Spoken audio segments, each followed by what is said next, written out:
नमस्कार, मैं हूं विनोद कुमार शुक्ला। अड्डा पर आपका स्वागत है। पश्चिम बंगाल में हिंसा महिलाओं के खिलाफ विशेष रूप से न तो रुकने का नाम ले रही है और न सरकार कहीं किसी भी तरह से हिंसा रोकने के लिए सीरियस दिख रही है। और ये एक बड़ी समस्या होती जा रही है, इसलिए कि हर दूसरे दिन कोई न कोई बड़ी घटना वहाँ पर घट रही है। केवल महिलाओं के खिलाफ हिंसा की बात आज करेंगे। राजनीतिक हिंसा जो होती हैं उस पर चर्चा नहीं करेंगे, या जो कम्युनल हिंसा होती है उस पर चर्चा नहीं करेंगे। जो अभी की घटना है वो दुर्गापुर मेडिकल कॉलेज में एक सेकेंड ईयर की स्टूडेंट के साथ गैंग रेप हुआ।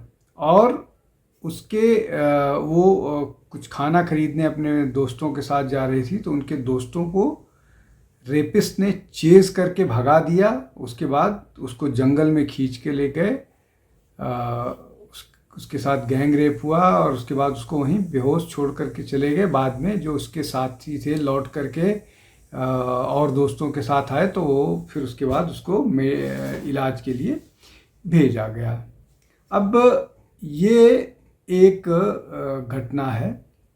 इसके पहले एक और मेडिकल स्टूडेंट जो है आरजे कार मेडिकल कॉलेज की घटना थी 2024 में, जिसमें पोस्ट ग्रेजुएट ट्रेनी डॉक्टर जिसके साथ रेप हुआ था और उसकी हत्या कर दी गई थी एक सेमिनार रूम में।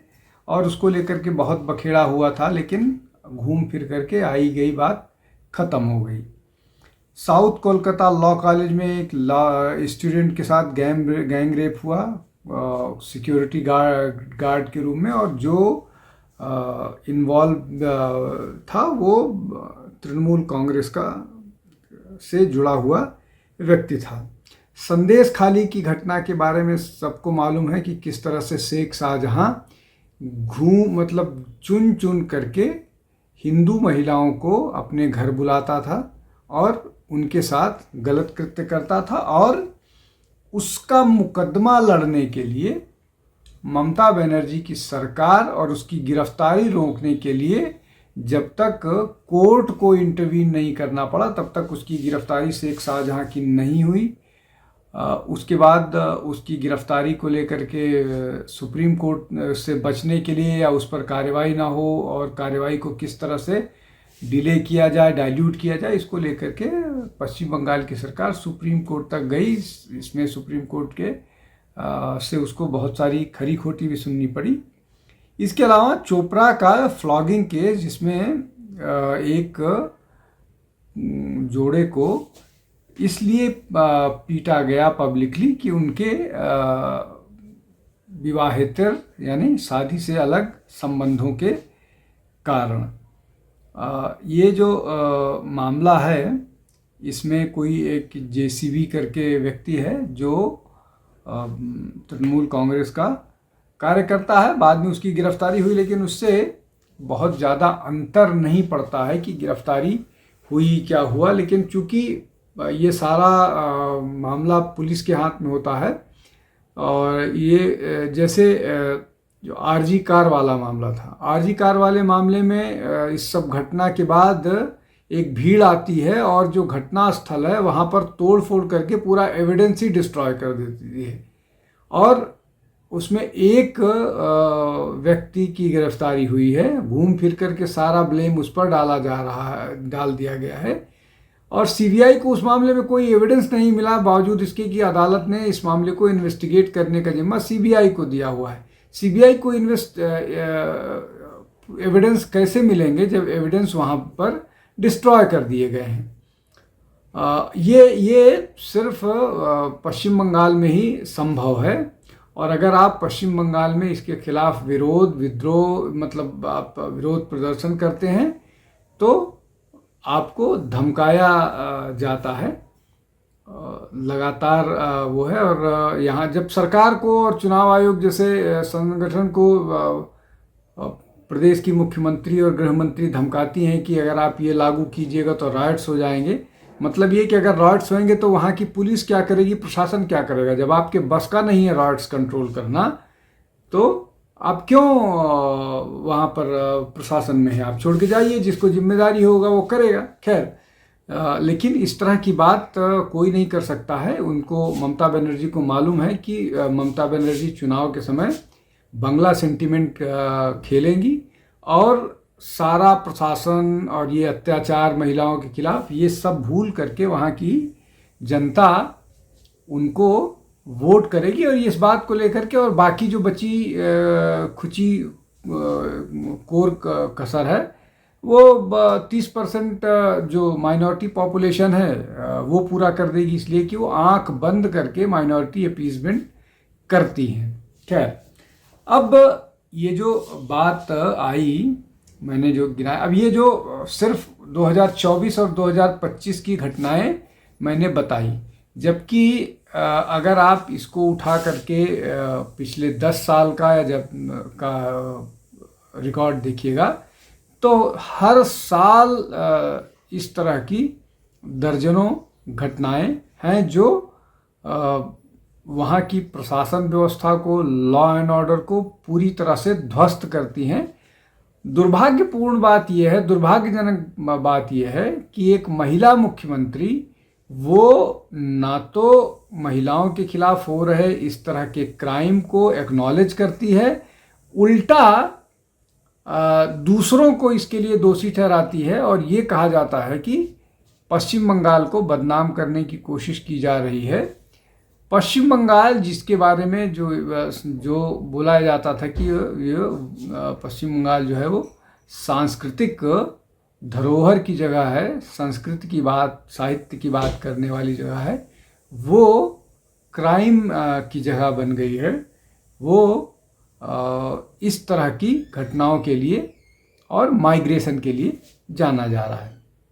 अब इसके अलावा जो ये घटनाएं बड़ी बड़ी बताई, चाहे आरजी कार की हो, चाहे साउथ कोलकाता लॉ कॉलेज का हो, संदेश खाली का हो, ये इन सारी घटनाओं के अलावा अगर आप कुल टोटल क्राइम की बात करें तो महिलाओं के खिलाफ, तो अगर पश्चिम बंगाल में महिलाओं के खिलाफ 2023 में कुल 34,691 केसेस दर्ज किए गए, मतलब ये वो हैं जो दर्ज किए गए। और जिस तरह से वहाँ आतंक का माहौल है, कितने इससे 2 गुना केसेस छिपाए गए होंगे। अब इसमें एसिड अटैक का जो मामला है वो 57 केसेस हैं, जिसमें 60 विक्टिम्स हैं, और ये लगभग 24% के आसपास कुल जो पूरे देश भर में एसिड अटैक का मामला है वो 24% का है। अब इसको अगर 22 का रिकॉर्ड देखें तो 22 में कुल 34,738 केसेस हुए थे महिलाओं के खिलाफ, और ये छठा सबसे बड़ा वो है क्राइम है। 71.8, मतलब लगभग 72 पर लाख पॉपुलेशन में इस तरह की घटनाएं हो रही हैं। और 22 में 31 एसिड अटैक हुए थे। डाउरी डेथ और इनकी बात नहीं करते हैं। पश्चिम बंगाल में या तृणमूल कांग्रेस के लोग ये दावा करते हैं कि ये डाउरी और ये सारे कॉन्सेप्ट जो हैं वो काऊ बेल्ट के हैं या उत्तर भारत के हैं, लेकिन डाउरी डेथ के 48 मामले 2022 में रिपोर्ट किए गए। किडनैपिंग और अब्डक्शन के लगभग 85,310 केसेस 2022 में रिपोर्ट किए गए। 2020 की भी बात कर लेते हैं। 2020 में जो है वो पश्चिम बंगाल दूसरा था क्राइम अगेंस्ट वुमेन में, जिसमें 36,439 केस रिकॉर्ड किए गए। 9.8% देश के कुल जो क्राइम है वो अगेंस्ट वुमेन है उसका। और डोमेस्टिक वायलेंस लगभग 27% है। इसके अलावा अगर आप पश्चिम बंगाल के उसकी डाटा की बात करें तो कुल 27.5%, मतलब लगभग 28% के आसपास जो है एसिड अटैक केवल पश्चिम बंगाल में होता है। और इसके अलावा जो है क्रुएल्टी अगेंस्ट वुमेन जो है और रिलेटिव जो है जो उसके मतलब एनसीआरबी की रिपोर्ट है वो बताती है कि लगभग 20,000 के आसपास केसेस रजिस्टर किए गए। अब ये जो कुल मिलाकर के पूरा का पूरा मामला है पश्चिम बंगाल को लेकर के, जैसा मैंने बताया कि हम आज जो पॉलिटिकल वायलेंस हो रहे हैं, जो पॉलिटिकल किलिंग्स हो रही हैं, जो पॉलिटिकल रेप हो रही हैं, जैसे एक बीजेपी की मुस्लिम कार्यकर्ता थी, उसको सिर्फ बीजेपी को वोट देने या बीजेपी के समर्थन में काम करने के कारण उसको टीएमसी के कार्यकर्ताओं ने, वहाँ के लोगों ने निर्वस्त्र कर दिया था, उसके कपड़े उतार करके परेड कराई थी। तो ये इसकी मैं बात नहीं कर रहा हूँ पॉलिटिकल जो किलिंग्स होती है उसकी बात नहीं कर रहा हूँ, जिसके कारण पश्चिम बंगाल के लोगों को चुनाव के बाद, चाहे वो पंचायत का चुनाव हो, चाहे विधानसभा का चुनाव हो, चाहे लोकसभा का, उनको छोड़ करके आसाम भागना पड़ता है और कहीं लोगों और कुछ इलाकों में भागना पड़ता है। तो मैं आज उनकी बात नहीं कर रहा, आज मैं सिर्फ उन क्राइम्स की बात कर रहा हूँ जो सीधे तौर पर जिनका कोई पॉलिटिकल एंगल नहीं, सीधे तौर पर वो महिलाओं के खिलाफ, महिलाओं को दूसरे दर्जे का या दोयम दर्जे का नागरिक समझने की एक जो मानसिकता है, उस मानसिकता का प्रतीक है। और ये जो जिस तरह से स्टूडेंट्स के साथ, चाहे वो मेडिकल स्टूडेंट हो, चाहे लॉ स्टूडेंट हो, चाहे और कोई स्टूडेंट हो, उनके साथ इस तरह की घटनाएं हो रही हैं, वो अपने आप में बहुत दुर्भाग्यपूर्ण है। जो अभी कल की घटना है, वो घटना जो है वो लड़की उड़ीसा से है, वो मेडिकल कॉलेज में यहाँ पढ़ने आई थी और उसके साथ इस तरह से घटना घटित हो गई। उसके पेरेंट्स उसको इलाज के बाद लेके जाएंगे, लेकिन इससे पहले हुआ कि पश्चिम बंगाल में इंडस्ट्री को खदेड़ा गया। इंडस्ट्री के बाद जिस तरह से इंडस्ट्री खदेड़ा गया, उसके बाद से लोग वहाँ से भागना शुरू कर दिए, लोगों का पलायन शुरू हुआ। और आप देखिएगा पश्चिम बंगाल से के लोग पूरे देश में फैले हुए हैं, माइग्रेट किए हुए हैं नौकरी के कारण। कुछ एजुकेशनल इंस्टीट्यूशंस थे जिसके कारण लोग वहाँ जाते थे, वो भी अब लोग अवॉइड करना शुरू करेंगे।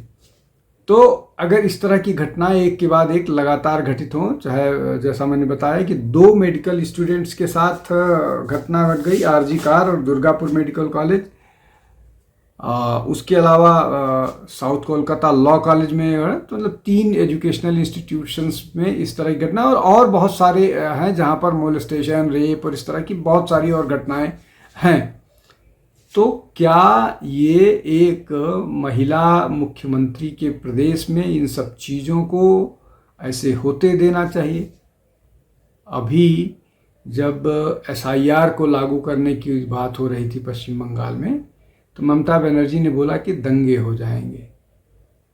तो जो मुख्यमंत्री इस तरह की मानसिकता के साथ काम कर रहा हो, उस मुख्यमंत्री को ये समझाना ही गलत होगा कि आपके प्रदेश में रेप जैसी घटनाएं हो रही हैं, मेडिकल कॉलेज की स्टूडेंट्स के साथ रेप किया जा रहा है, लॉ कॉलेज के स्टूडेंट्स के साथ रेप किया जा रहा है, और प्रशासन के कान में जूं नहीं रेंग रहा है।